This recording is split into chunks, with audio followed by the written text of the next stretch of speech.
What is up, guys? Welcome. If you're a new subscriber, if you're an existing subscriber, welcome back. I've just arrived in a brand new country.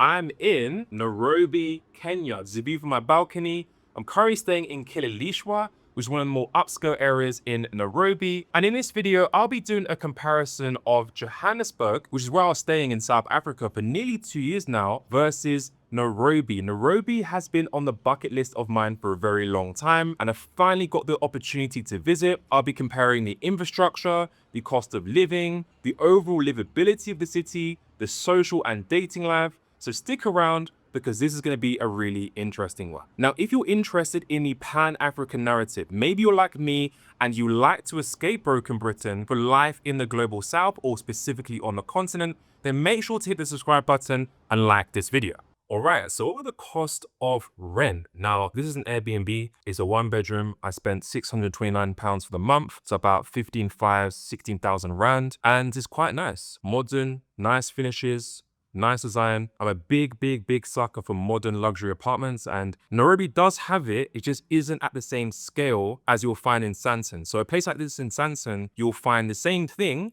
but you'll also get more amenities. You'll get a swimming pool, you'll get a gym, you'll get a sauna. So you definitely get more for less in Joburg, or even in Midrand even. In Midrand, this same place, the same cost, you'll get the same thing, but for a lot cheaper. So Joburg definitely does have Nairobi beat out, but that doesn't mean that Nairobi isn't catching up. I feel like Nairobi is a really great emerging rental market. If you wanted to get in early, buy some property, you can realize your investment in 5 to 10 years. And this is not financial advice, but it's just looking at the patterns in the global south. I feel like Nairobi can be a really great starting point if you're looking to get in early and be like a first mover in the industry. Now, Nairobi is more expensive than Joburg, but not by much, not by leaps and bounds, just by, I would say, 50 to 100 pounds, depending where you live. I'm staying in Kileleshwa right now. If you stay in nice areas like Lavington or Kileleshwa or Kilimani, these are nicer areas and you're going to be more expensive. If I lived closer to town or more in the suburbs, I can assume this would be a lot cheaper as well, but I wouldn't want to live there anyway. So it is more expensive than Joburg from what I've found. It's a trade-off that you might want to take, because like Joburg is less safe. I mean, I didn't feel unsafe in Joburg, but a lot of people feel unsafe in Joburg. So you're really paying for the increased safety, and there's no price you can put on your life. So I guess it's worth it if you want to pay, you want to spend more, but it's way cheaper than living in West Africa. That's one of the reasons which I'll never go to a place like Accra, Ghana, which is a scam,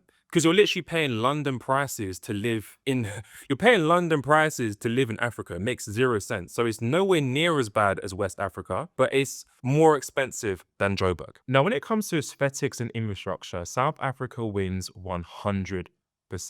Now, I'm not saying that Kenya isn't beautiful. I've only stayed in Nairobi, in this very small area in Kileleshwa. I'm yet to visit more areas of the country like Mombasa, but from what I've seen so far in Nairobi, it's a very industrious city. It's built for cars, not really people. You're not going to see as many sidewalks, and if you just walk into the mall or walk into the grocery store, it's going to be a nightmare just walking around, because there's these potholes everywhere. The roads are a bit more rugged. It has all this, I don't know what you call it, but it's just very rugged. And there's like these open drains which you're gonna have to hop over when you're trying to cross over. And it's just not as walkable. I'm somebody that likes to walk around and go to the shop sometimes just to get outside my home, because I'm at home most of the times working. So I like the ability to walk around, and Nairobi isn't as walkable. In Cape Town, very walkable. In Sandton, to an extent, you can walk around in certain places in Sandton, like Rosebank, and you can walk around there. But if you go to a place like Bryanston and Four Ways, it's not as walkable, but the roads at least are paved. There's not as many potholes everywhere, but still,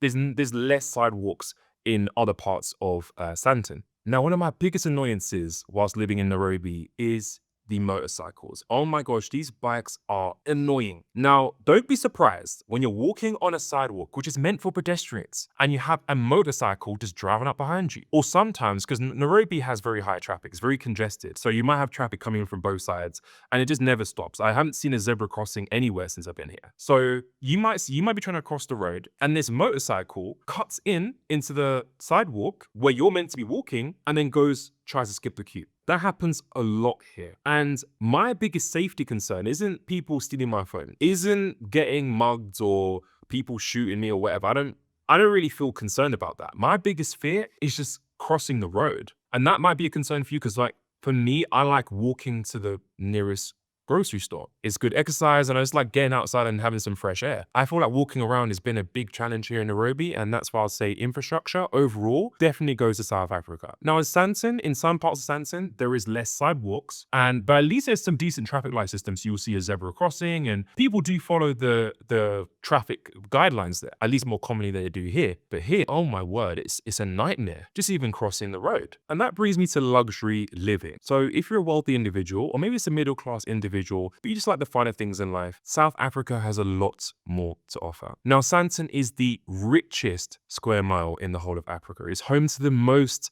number of black millionaires. And I'm talking in USD, in pounds. I'm not talking about just in rand or in some inflated currency. There are people who have money out there. You're going to see Lamborghinis, Ferraris, people have Rolexes. There's a Patek store out there. There's a Rolls Royce showroom out there. And what you need to understand is if there's luxury stores out there is a market for it, and there definitely is a market out there for that. So the first place I moved to from London was Dubai, and Dubai is amazing for business. It's amazing. I mean, people drive Lamborghinis like it's Toyotas out there. It's like crazy. It's full of wealth. But I didn't really enjoy Dubai for the social and dating aspects, but I wanted to live in Africa and have a taste of opulence.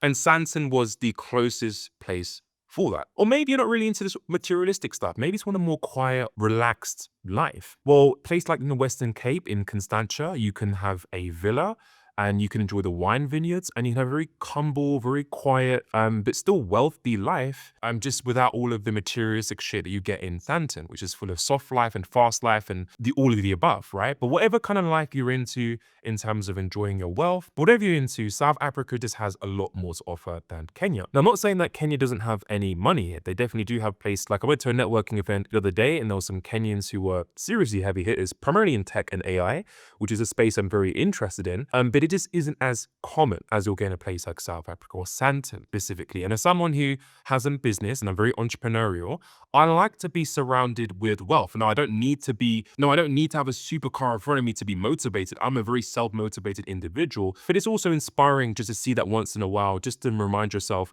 of what you're working towards. Now, when it comes to safety, Nairobi is a lot safer than South Africa by a long shot. Now, Johannesburg is one of the most unsafe places to live in the whole of Africa outside of a war-torn country. Now, where I lived was in Santon, which is a radius within Johannesburg. So if you want to move to South Africa, you're either going to live in Cape Town or you're going to live in Santon. I don't recommend you to live anywhere else outside of Santon. Now, I do know there are safer parts of Johannesburg that's not in Santon, but what are you really doing inside of Santon? Santon has everything that you need. And in terms of safety, Santon is way safer than the other parts of Joburg, like CBD, Hillborough, and other areas which I don't recommend you to live.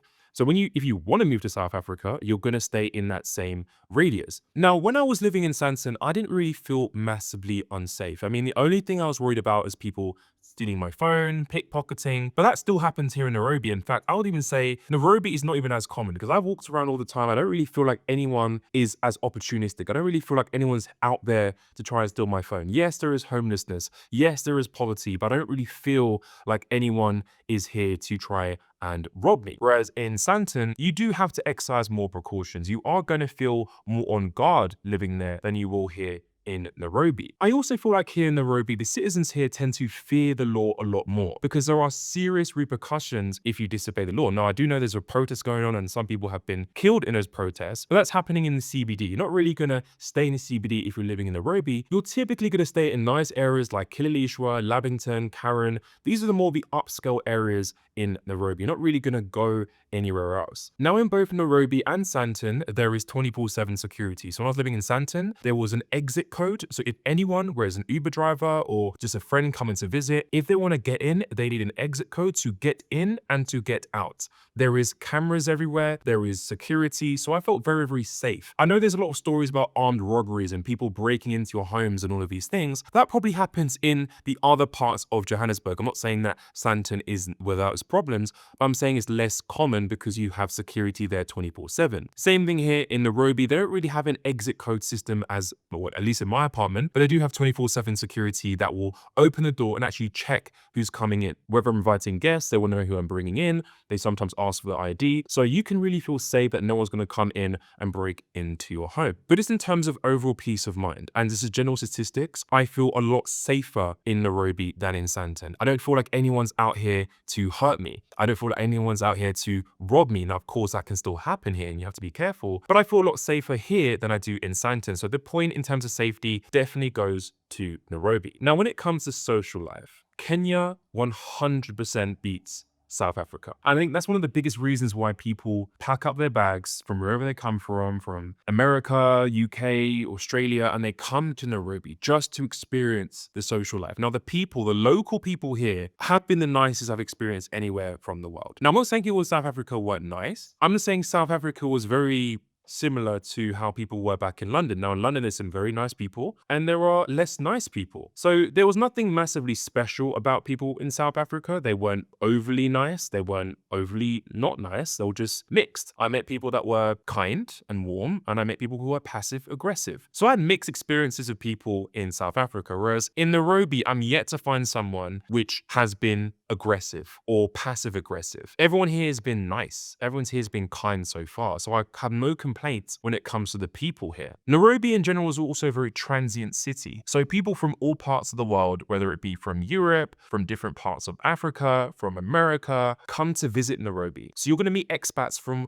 all around the world. And during my time traveling, this has been the only place, maybe Dubai is like a melting pot from all different walks of life. Nairobi comes quite close to that, or at least the closest I've experienced in Africa, in South Africa. Whereas in South Africa, I didn't really meet many other expats there. Most of the people I met or socialized with were people, locals from South Africa. And for me, it'll be really nice to meet other expats. I know that I'm going to another country and of course I want to immerse myself into the culture. Yeah, that's fine. But I do like to network with other people who are also expats as well. And I feel like in Nairobi, you can definitely do that a lot easier. Now, when I go back to South Africa, I think I will be cultivating a network with other UK expats and US people because like I'm one of the very few people, I mean, if you look on YouTube, you're not going to really see anyone from the UK that's moved to South Africa. Everyone's going to Thailand, everyone's going to Brazil. I'm one of the first few people to actually make into like this channel or movement.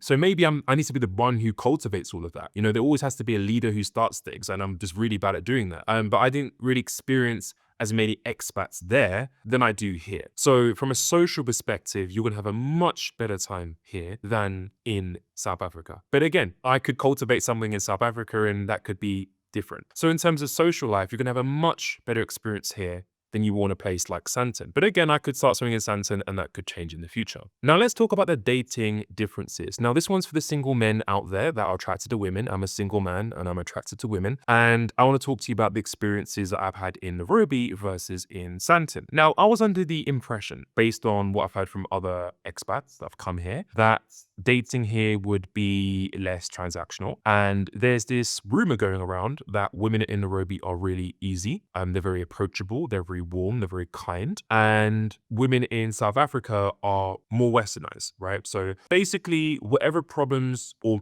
no problems you had in the West, whether that's UK or US, you're going to deal with basically in South Africa because women in South Africa are for the most part very Western. And one of my motivations for coming here was just to validate or disprove that claim. And so far, what I can say is that overall, the women here in Nairobi are more approachable. They are a lot warmer than they are in South Africa. And I'm not saying women in South Africa aren't always like that, but it's kind of neither here nor there. You're going to have mixed experiences. Some women are going to be polite and they're going to be approachable and they're going to be kind. Some women are going to be disrespectful. So it's very similar to how it will be in most Western countries. Now, in terms of women being transactional, and this is kind of what shocked me, and what I've come to realize is that no matter where you go in the world, and me, I'm mainly attracted to black women. So a lot of these experiences I've had have been whilst dating black women. And a lot of my dating experiences have been in Africa, on the continent. So what I've experienced is that no matter where you go in the world, if you're especially if you're into black women, you are going to run into transaction women, no matter whether it's Nairobi,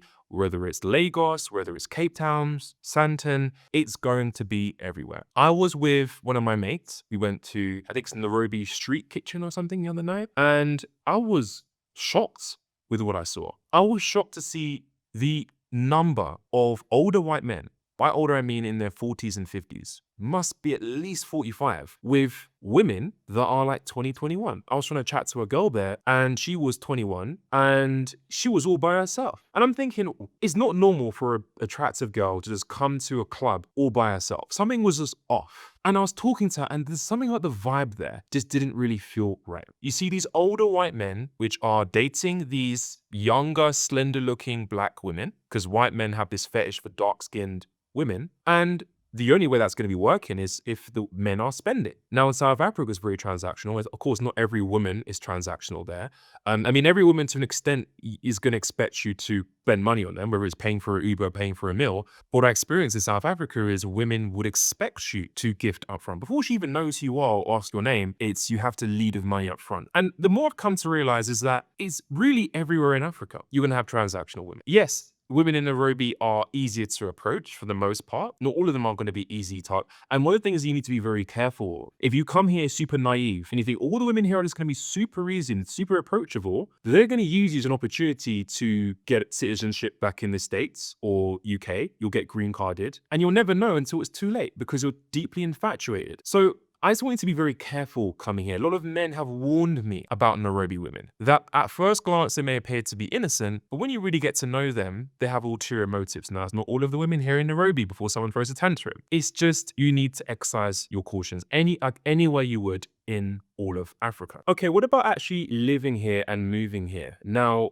moving to South Africa was one of the hardest, most difficult experiences I've ever had. It's a nightmare. I think the mistake I made when I tried to get my visa for South Africa, they have lots of different visas. There's a nomad visa, there's a volunteer visa, there's a retirement visa. Do not do it from South Africa. You're going to be waiting until Jesus comes back if you wait that long. It is a nightmare. How long was I in South Africa for? 2 years almost. I sent my application probably 6 months in when I was in the country. So I went out, went to Dubai, came back, and I was waiting for well over a year. And in order to get the visa, what you need to do, if you want to get it done fast, you don't do it by the VFS in the country. You got to go back to London. You got to wait 3 or 4 weeks. Once you're approved, then you come back with it. It's much faster if you do in your own country. I was trying to avoid going back to London because I just don't like that place for obvious reasons. So I wanted to stay in South Africa, and obviously I was using that waiting period to get more time as well. So that actually helped. It was a bit of a hack actually. The only reason why I didn't really like it is because I like being able to move around to different countries, and I felt like I was really locked in South Africa. So that's why I stayed there, is because I didn't want to mess up anything in my application process, because I did have an issue with immigration. I don't know if you guys remember. So I had an issue with immigration. I got locked up in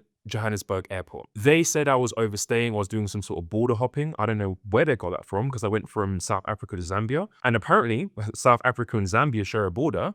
Since when? If you look at a map on South Africa, you're going to see that the border is borders with Namibia, Botswana, Zimbabwe, Mozambique. Zambia is a whole other country away, but apparently I was border hopping. So they locked me up in this little prison cell with some other Nigerian guys. They love Nigerians in South Africa as well. And I had to pay the flight back to London at my own cost. It was a very expensive experience. I had to call my lawyers, and that was also expensive, and it was useless. Lawyers don't give a shit about you. They just want to take their hourly fee. It was a very expensive period, and I also had to pay. I was on a 12-month lease in that very expensive house I was living in. I was also paying 2 months worth of rent whilst I was back in London.